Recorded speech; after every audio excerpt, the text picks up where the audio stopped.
Can you hear us? I think you're on mute. Yeah, I can hear you. Can you hear me? All right, we have you. Thank you for joining us. Yeah, no problem. We have a number of questions here. So we're going to go straight to questions. We're going to get to as many as we can. And to kick us off, we're going to go to Dustin Long. Dustin, go ahead with your question to Austin. Thank you. Austin, I want to look ahead to Nashville, and I'm curious. I know you won there in a truck. You ran there a few times. I'm curious just what your experiences are, or what kind of memories that stand out, whether it's the truck race, the Xfinity, or I'm guessing you probably did a good number of test sessions there, back in the time. Just when you think about Nashville, what are some of the memories and experiences that come back from all those times you were there? Yeah, Nashville's definitely kind of kicked off my Cup career. One of my first full-blown Cup tests was Nashville leading into that season. We got to go test with the team, had a good time. And then, went in there in the trucks, finishing third there with KHI. I think David Hyder was my crew chief. And we had fun in Nashville. It was a good track for me. I kind of found something in the last session of practice in trucks, and just carried me through that weekend. We were able to really be fast and competitive, and looking forward to going back. I always felt like if we got a shot in the Cup car, it'd be a good track for us. I can't wait. Haven't done really much sim work on it yet, but leading into next week, we'll definitely be grinding it out, see what we can learn. And you said, I want to make sure I'm right, that was like your first, or one of your first Cup tests was there. So what was that like in the terms of, obviously, the goal is to run Cup, to have that experience, to drive a Cup car, the test session, just, what that meant for you at that point in your career? Well, it was exciting. You know what I mean? Getting to go have my time to be in the Cup Series, and getting the time with the team. Obviously they were Kevin Harvick's team, and then we kind of jumped into that season. I was the new guy, so getting to hang out with the guys and just be a part of it. And it was a fun time, obviously, starting off in my Cup career. And I just remember going there and testing and just trying things. We didn't get the race there, but it was cool just to go through to kind of get ready for a practice session. But more in all, it was more like a team building fun time, because after the test, I think we went out downtown Nashville and had a really good time. And the next day was not as productive as the first day. Thank you. Yep. All right, our next question will come from Bob Pockridge. Go ahead, Bob. Yeah, Austin, do you know the rules for the All-Star race? Are you going to try to learn the rules, or are you just going to tell your crew chief, just tell me what to do? Yeah, I haven't even looked into it. I went through my sim session today, just trying to make the car drive as good as possible on the simulator. And, I know the one thing I did work on that was kind of different. I know that there's $100,000 reward for the fastest pit stop, and that includes, line to line, yellow line to yellow line. So I got to do my part to help our pit crew have that opportunity as well. But as far as the inversions and all the different starting positions, I think I'll just leave that up to Justin and the guys to help me out with that. I know we're starting fifth, and we'll just take it from there. I think it's a 100-lap race, and a couple different cautions and resets throughout. So it's about trying to get, I guess, the most average finishes, play into it, and speed. And so, we'll just make it work. And what did the sim tell you on how 510 horsepower will be different than 550? I didn't feel a huge difference. I think everybody's going to try and run wide open. You know what I mean? And it's going to be hot. So 90 degrees, and you're trying to run wide open. So, and people will be trying to trim their car out. So I still think we'll get them where they're edgy for the speed purpose of things. And turns 1 and 2 is not the most ideal corner. So, yeah, you're going to be balancing, like, do you want to be able to easily run wide open, or have more speed trimmed out and make turns 1 and 2 more difficult? 3 and 4 is pretty self-explanatory, but 1 and 2 can get difficult. So I still think there's going to be handling involved. So we'll be able to adjust that too. I think with the way the stops are built, the only one that you can really lose on is the one that at the end, I think, right? Am I correct in saying that? Yeah, at the end of most of the rounds, you don't lose spots on pit road. Right. So we'll be able to adjust a little bit. If you start aggressive and you don't feel like that's the direction, you might be able to tighten your car up or do something to, make the car drive a little better. Because sometimes we don't adjust the car because it slows the pit stops down, and we'll have a little more time to adjust and make the car drive a little different if you're struggling with something.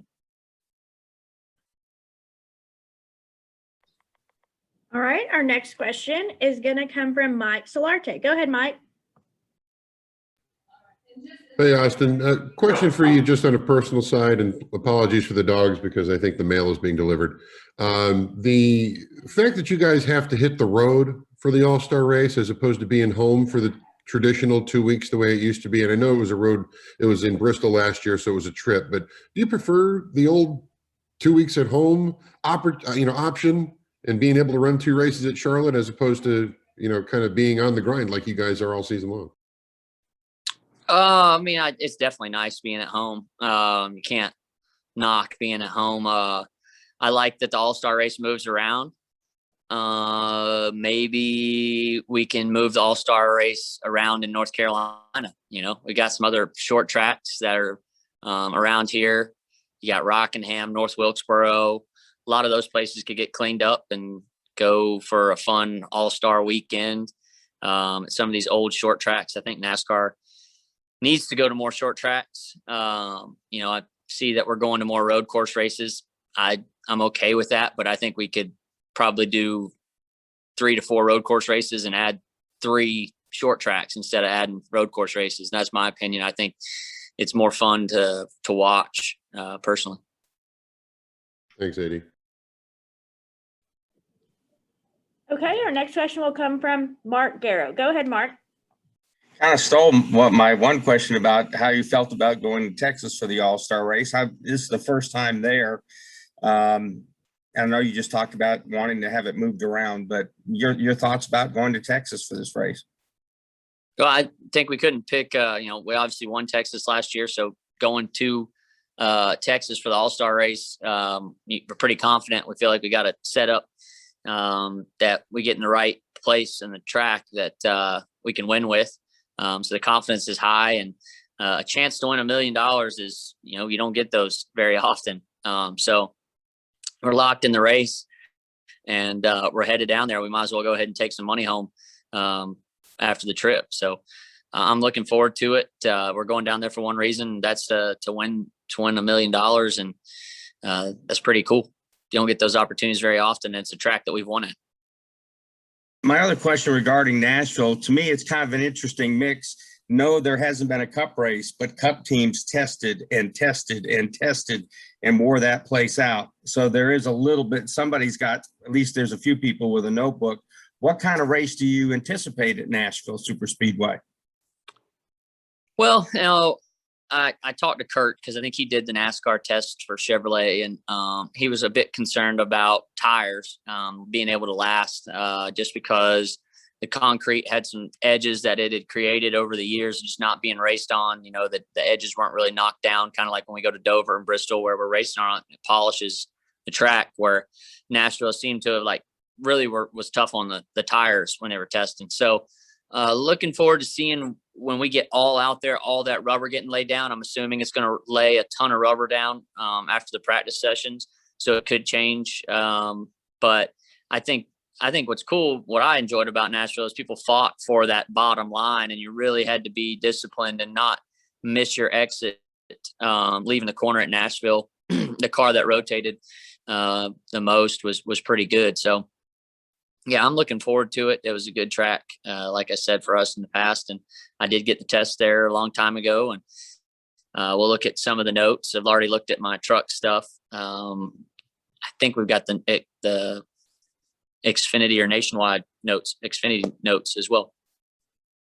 Thank you. All right, our next question will come from Lee Spencer. Go ahead, Lee. Thank you. Thanks for joining us, Austin. seeing the power that Hendrick Motorsports has, picked up since joining ECR, has it been like a mutual situation where you both are benefiting from the advances that they're making right now? Yeah, I think Chevrolet in a whole is working better together than they ever have in the past, and obviously it's good to see Hendrick running well. I don't feel like we're getting there. I always would love to know more about what they're doing, but that's also hard to get everything. So as far as the engine standpoint, I know it's good to see the ECR power running well each and every weekend. But the group that Chevy's created and Rick himself has been really adamant in helping us with whatever we need. So it's been nice working with all the teams, especially Rick and all the guys at Hendrick. I think it's only going to make us better in the future working together, and especially with the next gen car. So just doing everything we can to keep Chevy out front. And just kind of curious, Whitney lived in Nashville for a while. Is this going back there? You're probably pretty familiar with the city. What do you think it's going to be like? I mean, we had a banquet there, but what do you think it's going to be like just having a full blown out event at in Nashville? Even though technically the track is separated from there, I think you're still probably going to get that feel, that Nashville feel to it. Do you agree? I think it'll be awesome. Whitney's got a lot of friends there. I've got a lot of friends in Nashville, and city is electric. She went back for I think a friend's birthday party while we were in Talladega, and she said it has grown so much since she's even been there. And that I know that city is one of the fastest growing cities in the U.S. So I think it's great that we're going there, and NASCAR, country music. There's a lot of ties between that. So I think you'll see a lot of stars out there come to see the race, and you're seeing them each and every weekend. More and more people want to be a part of NASCAR, and it's cool to see that. Really getting to see a lot of famous people out at the tracks since we've been going back and opening up. And you feel you kind of got a leg up back to the Chevy thing, a little bit of a leg up since Eric Warren has taken over the program? No, I mean, Eric's he's so he is fair. You know what I mean? He doesn't do that. And Eric's like my second dad. Yes, we have a great relationship, but he's just trying to make Chevy as a whole as best as he can. And he's doing a good job of it. I think you've obviously seen, he won't take credit for it, but I think he has done a lot already to get Chevy moving in the right direction and really building toward the future. I think the stuff that he has planned for Chevrolet will really shine the further we go as a group. He really wants us working together as much as we can. So I'm pumped about that. And but yeah, he pushes us all, so it's nice. Appreciate your time, and thank you, Jackie, for facilitating. Thanks, Lee. All right, our next question is going to come from Kelly Crandall. Go ahead, Kelly. Thank you. Hey, Austin, your thoughts on just how this team is performing? You're 12th in the standings. You guys look pretty solid. The speed is there. So just assess maybe where this team is at now as we go into the All-Star break and just 10 races to go in the regular season. Yeah, I'm very excited about where we're at. Obviously, points wise, it's a good position. Always want more. One win changes your how you feel about things, I guess. One win for you or for someone else. So I feel like we've competed well. We've got speed. The last 2 weeks, we've overcome adversity that over the past couple of years, if we had some of the things happen in the last 2 weeks happen to us, we would not have recovered like we were able to. Charlotte was really a high point. I feel like we had a car capable of running inside the top three. I know that Kyle and Chase and all the Hendrick guys were really good, but we showed really good lap times. And if you can go back and look at that, we were making a lot of passes. We had lost a pit crew member earlier in the week and had gone with some fresh faces on the team, and they did a good job to get us through it. And we were able to have a car fast enough to overcome losing track position. And then we went to Sonoma And it actually wasn't the alternator was the problem. It was just a wire that was left loose, and we had to keep changing batteries because they're losing voltage. And on a road course where typically, you know, I haven't been that great, but we've really developed this year a lot. I think the 24-hour race and just getting more road course experience has been good for me. And I've got some confidence now going to these road course races that I can compete, and putting a lot of effort in. So to come back and finish 13th at Sonoma from the tail, that last restart, we started dead last on the last stage. To get back to 13th, I thought that was pretty special. So pumped about what we got going on right now as a group, and we'll just keep plugging along. And I think some of these things that, you know, stuff that doesn't happen very often, you know, the alternator stuff, and you know, we have our full pit crew back, I think, this weekend. I think we can really go out there and light it up the next couple weeks. You know, a lot's been made this year about Hendrick having all 4 cars be contenders. You guys at Childress have the same. You and Tyler are not far off from each other. How good has that been for the company to have 2 consistent playoff contending cars? Well, I think it's good. You know, Tyler and I both push each other. We're very competitive, and we bring something, I think, both a little different to the table. So it's a good match as far as teammates go. And, you know, yeah, we'll just keep pushing. The teams are working well together. Even, you know, Daniel Suarez and the 43, I think all those guys are showing speed at different times in the year.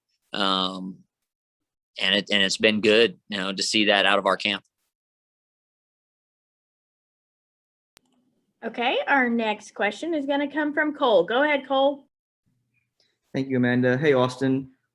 As someone who's seen success at Talladega and Daytona, what are your thoughts on the horsepower reduction? I mean, I think it's based. Sorry, you there? That's somebody. Yep. I think based off of Joey's flip, NASCAR felt they needed to do something, and you know, I'm always for anything that keeps us on the ground and safer. I don't know what it'll do to the racing. I think we've been down on horsepower before and seen different stuff. It might be more of a track position game. You might not see the big runs at the speedway that you've seen the last couple of years and people trying to block. It might be more blocking and really about, you know, keeping track position, because you can't, you know, get through the field as easy when they take some of the horsepower away or whatever body rules are changed. So I think it's one of those things we'll definitely have a learning curve throughout, and then try and figure out, you know, I've got a number set in my mind that, hey, this is when we need to start making our way to the front. If we're not in the front, you know, I try and keep the last couple of races. I've just tried to keep myself as far forward as I can. But if at some points you lose track position, then it's like, okay, there's a number in my mind. I got to start moving forward, and I got to get that track position back by this time, because if not, you're not going to ever get there. So that number may change, but past that, it's just going to be speedway racing. That's always crazy, and trying to be the last one standing at the end. And then you mentioned pulling together notes from your time racing and testing in Nashville. I'm curious how much of that and what specifically you can apply given that big 10-year gap. You're asking the difference between us going back to Nashville and when we used to race there? Well, yeah, because you mentioned pulling notes and stuff like that from back then. Okay. I think you're probably not going to use anything really. The sport's developed so much since then. More just so, how did the race go? Tire pressures maybe are something you can look at. But I think when we get there, the track's going to feel different. It's going to be bumpier. It's going to be just different. You know, when you weather a track like that for 10 years, nothing's on it, there's going to be some changes, and maybe not. Maybe it'll feel the same after a couple laps. But setup wise, we've just developed so much, and we're in a different era, I think. Thank you for your time.